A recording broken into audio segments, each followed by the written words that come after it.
And you're probably wondering, well, how does this exactly work? Well, think of this as kind of like an ordering menu. So you usually print this out, that way you know exactly what you're going to get.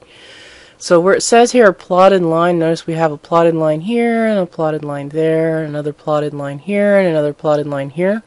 Well, once you set the settings in your drawing, this is the line that you're going to get. So kind of think of this again as an ordering menu. So kind of think, well, what kind of line do I want? Well, if I want maybe this number 7, this line here that's really thick, then I would go into my drawing and I would change the color of that layer to color number 7.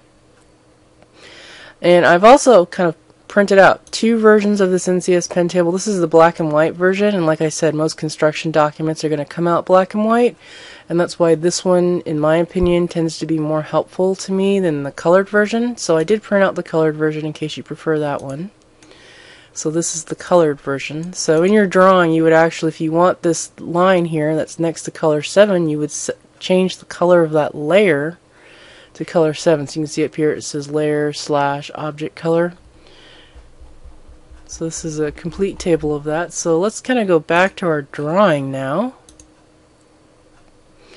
And we can see over here now in our layer list we have this stuff that talks about VP.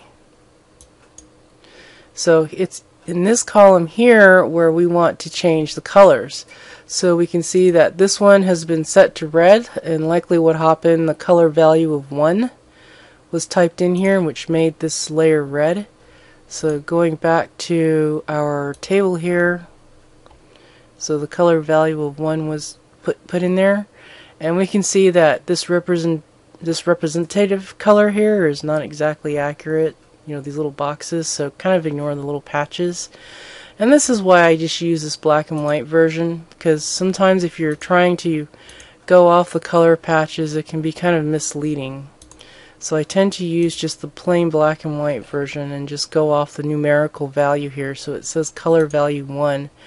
And that's what I typed in to get this. Another thing that you need to do is you actually have to double click inside of this viewport before you set your colors.